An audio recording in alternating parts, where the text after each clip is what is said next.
సత్యనారాయణం దేవం వందే హంకాపదం ప్రభుం లీలయా వితతం విశ్వం ఏన తస్మై నమో నమః. ఓం శ్రీ గోదావరి దేవి నమః. ఆంధ్రప్రదేశ్ ప్రభుత్వ దేవాదాయ ధర్మాదాయ శాఖ శ్రీ వీర వెంకట సత్యనారాయణ స్వామి వారి దేవస్థానము అన్నవరం వారి ఆధ్వర్యంలో గోదావరి నిత్య హారతి, గౌతమీ ముని తపఫలితం, గంగాధరుని వరామృతం, గోకర్ణిక స్థల జననం, గోదావరిగా నిత్య ప్రవాహం. ఓ సూర్యోదయ సమయాన గోదావరిలో స్నానమాచరించి ఆ గోదావరి తల్లిని స్మరించుకుంటున్నారు ఓ గురువు గారు. ఇది విన్న ఆయన శిష్యుడు గురువు గారిని ఇలా ప్రశ్నించారు: జనజీవనాన్ని, సమస్త ప్రాణికోటిని బ్రతికించడానికి ఇలా ప్రవహిస్తోన్న ఈ గోదావరి తల్లి ఎక్కడ పుట్టింది, ఎందుకు పుట్టింది అని. ఆ గురువుగారు గోదావరి జననం, ప్రాముఖ్యతల గురించి ఆ శిష్యుడికి ఇలా బోధించసాగారు. రేవాతీరే తపఃక్రియాత్ మరణం జాహ్నవీ తటే దానం దద్యాత్ కురుక్షేత్రే గౌతమ్యాం హృదయం వరం కురు. నర్మదా నది తీరంలో తపస్సు చేసిన విశేష ఫలితం, గంగా నది తీరాన శరీరాన్ని వదిలిన విశేష ఫలితం, కురుక్షేత్రంలో దానం చేసిన విశేష ఫలితం, ఈ 3 ఫలితాలను మించిన 3 రెట్ల ఫలితం ఈ గోదావరిలో స్నానమాచరించడం వల్ల కలుగుతుంది అంటూ నీలా సందిగ్ధంలో ఉన్న ఎంతో మంది ఉంటారు. వాళ్ళందరికీ కూడా ఇది తెలుసుకోవలసిన అవసరం ఉంది. దేశమంతయు క్షామము రాజ్యమేలి కాటకములు సంభవించి పెద్ద ఎత్తున జనులు పశుపక్షాదులు నశించిపోవుట గాంచి మునులు బాధపడి గౌతమముని దరికి ఏతించి దానిని పరిష్కరించమని కోరిది. గౌతమముని ఈ కార్యం మనం తలపెట్టవలసినది కాదు అని వారించారు. అందుకు బాధపడిన మునులు ఏదైనా ఉపాయము చే గౌతమముని వలనే ఈ కార్యమును సాధించవలనని తలచి వారి తపోబలము చేత ఒక క్షణాయువైన గోదా అను మాయాగోగును సృష్టించి దానిని గౌతమముని ఆశ్రమ వాకిటయందు ప్రవేశపెట్టి అది గాంచిన గౌతమముని ఒక చిన్న దర్భచే దానిని అదిలించగా తక్షణమే అది మరణించినది. ఇది చూసిన మునులు గౌతమముని గోవధ గావించినాడని ఘోషిస్తుండగా గౌతమముని దీనికి ప్రాయశ్చిత్తమేమిటి అని ఆ మునులను అడిగారు. అంతటా మునులు శివుని జటాజూటమునందు బంధించియున్న గంగను ప్రార్థించి తెచ్చి ఆధారముగా ఈ గోవును బ్రతికించవచ్చును అని ఉపాయము చెప్పింది. అంతటా గౌతమముని శివుణ్ణి పరమభక్తితో ప్రార్థించ పరమశుడైన శివుడు శిరముంచి గౌతమముని ఆశీర్వదించ గంగను ఇలకు పంపించారు. గంగ పరమభక్తితో గౌతమముని అనుసరించి వచ్చి గోవుని బ్రతికించారు. గోవుని బ్రతికించుటకై ఇలకేతించిన గంగ గౌతమముని వలన వచ్చినది కనుక గౌతమిగాను, గోదా నుంచి ప్రవహించినది కనుక గోదావరిగాను ప్రసిద్ధి చెందెను అని తనకు తెలిసిన వృత్తాంతమును శిష్యునికి వివరించారు. పవిత్రమైన కార్యాచరణకు వచ్చినది కనుకనే గోదావరి తల్లి పవిత్రమైనది. పశ్చిమ కనుమలలోని నాసిక్ నందుగల గోకర్ణికం నుండి ఒక చిన్న ధారగా ప్రవహించి నదిలా మారి దక్షిణాన భద్రాచలమందు రామపాదములను తాకి పంచవటి మీదుగా పాపికొండలను ముద్దాడుతూ ఉభయ గోదావరులకు జీవాధారమై అఖండ గోదావరిగా రాజమహేంద్రవరానికి పరమైంది. ఈ సప్త గోదావరికి సప్త ఋషులే ప్రతీకలై నిత్యహారతినిస్తున్నారు. భక్తులు నిశ్శబ్దాన్ని పాటించి హారతులు తిలకించ ప్రార్థన.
పరమేశ్వరుడు పరంజ్యోతి స్వరూపుడపుట చేత ఈ ఏకహారతిని దర్శించుకోవడం వల్ల పరమేశ్వరుడి అనుగ్రహం పొంది అజ్ఞానం నశించి జ్ఞానము ప్రకాశించి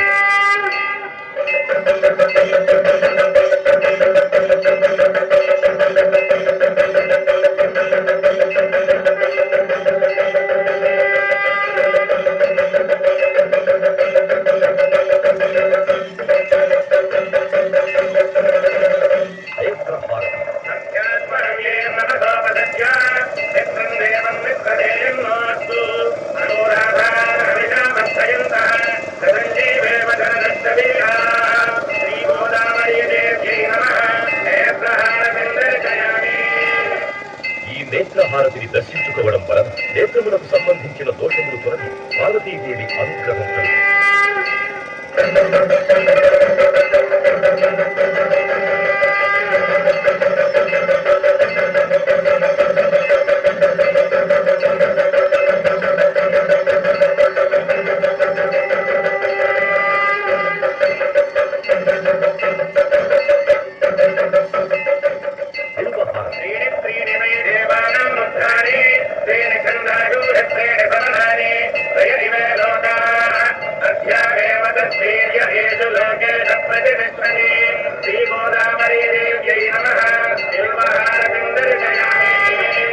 బిల్వపత్రము పరమేశ్వరుడికి ప్రీతి యొక్క చేత ఈ బిల్వహారతిని దర్శించుకోవడం వల్ల 3 జన్మలలో చేసిన పాపములు తొలగిపోవు.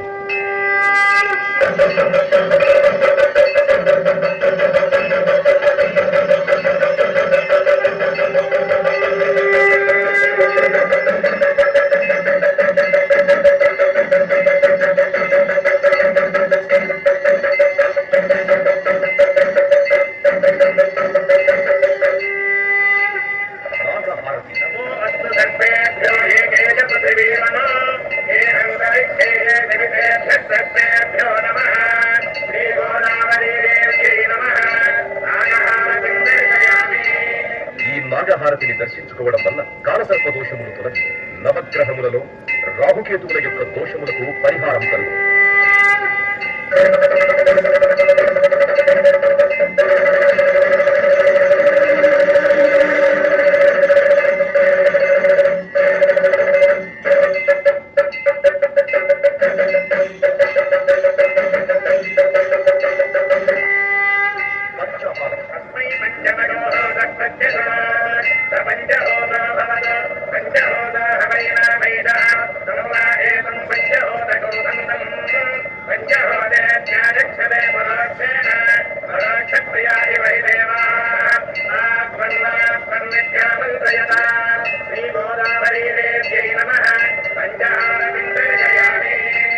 తూర్పున సత్యోజాత ముఖము, దక్షిణమున అఘోర ముఖము, పశ్చిమమున వామదేవ ముఖము, ఉత్తరమున ఈశాన ముఖము, ఊర్ధమున శాంత ముఖము విరాజిల్లుతూ ఉండును. కావున ఈ పంచహారతి దర్శించుకున్నట వలన శత్రుబాధలు తొలగి ఆరోగ్యము, మనశ్శాంతి, విజ్ఞానము కలుగు.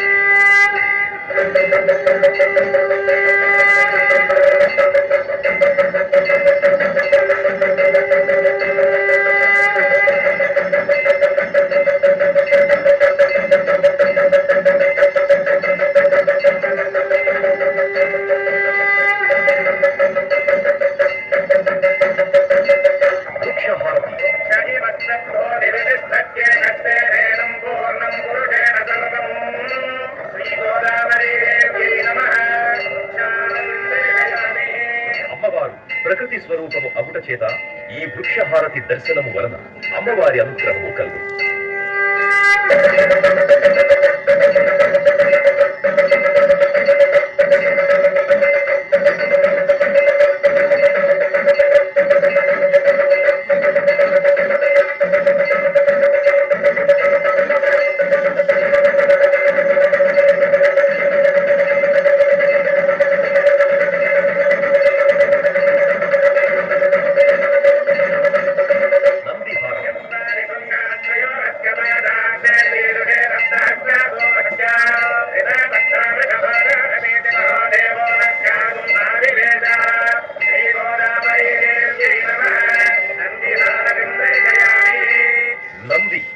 గణములలో ప్రథముడు అగుట చేత ఈ నందిహారతి దర్శించుకోవడం వల్ల పార్వతీ పరమేశ్వరుల అనుగ్రహం కలుగుతుంది.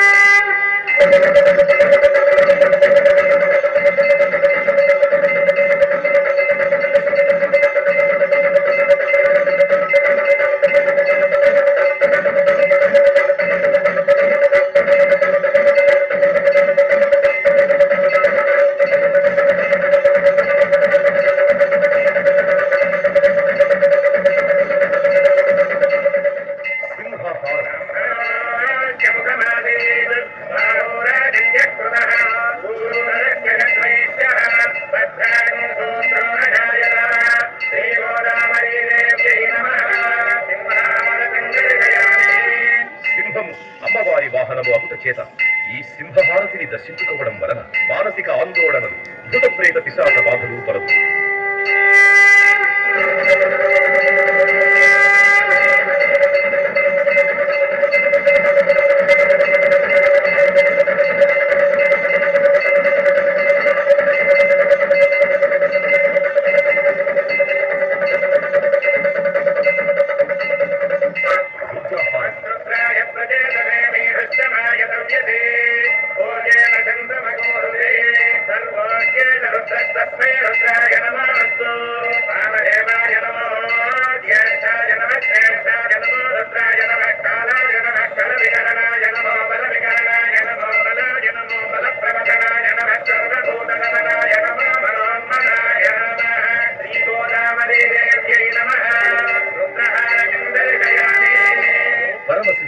రుద్రస్వరూపుడొకట చేత ఈ రుద్రహారతి దర్శనం వలన విద్యావృద్ధి, మనశుద్ధి కలిగి ఈర్ష్య, అసూయ, ద్వేషములు తొలగు.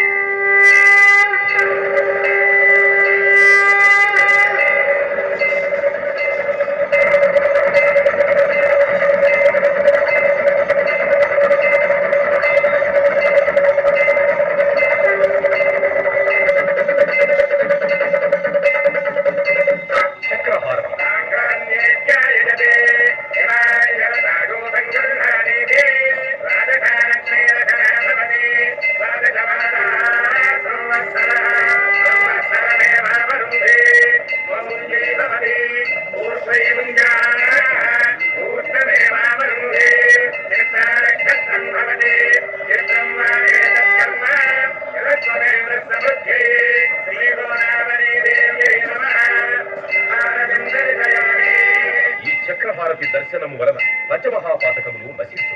కాంతి, బలము, ధైర్యము, ఆయుర్వృద్ధి కలుగు.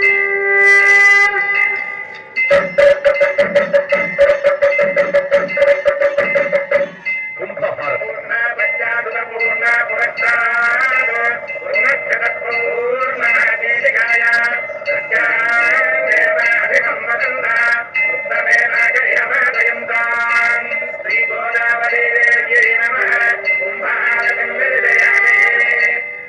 హారతిని దర్శించుకోవడం వల్ల నరఘోష, దిష్టిఘోష తొలగు.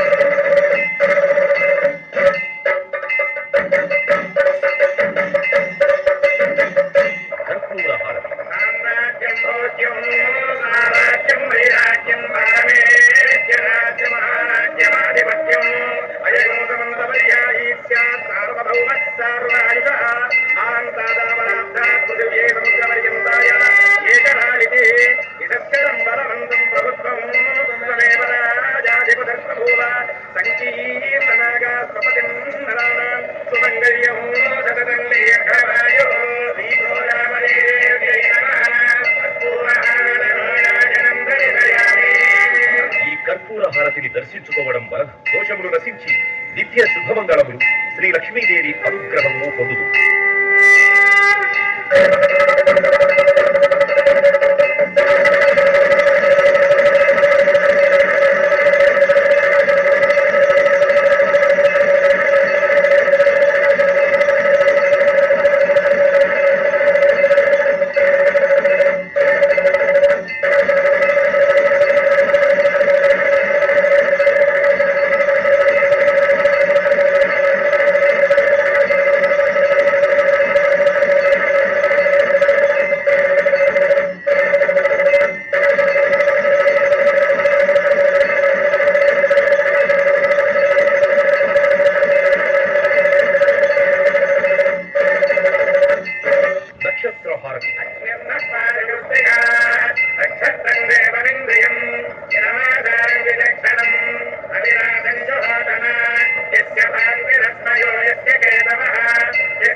तत्पुरुषाय विद्महे महादेवाय धीमहि तन्नो रुद्रः प्रचोदयात्।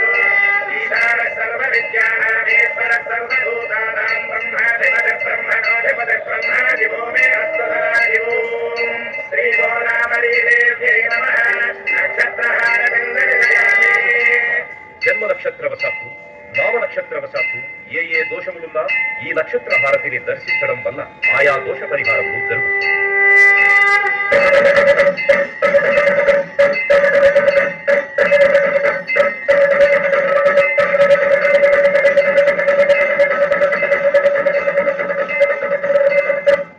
శ్రీరస్తు సమస్తమంగళాని భవంతు. నిత్యశ్రీరస్తు నిత్యమంగళాని భవంతు. ఈ విధముగా గోదావరి మాతకు హారతులు సమర్పించుకుంటున్నాం. లోకాः సమస్తాः సుఖినో భవంతు. శతమానం భవతి శతాయ పురుషజనేంద్రియాయుష్యేవేంద్రియే ప్రతిష్టతి. ఓం శాంతి శాంతి శాంతి. ఓం సత్యదేవాయ నమః. సత్యనారాయణం దేవం వందేహం కామదం ప్రభుం. లీలయా వితతం थोड़ा नहीं तो क्या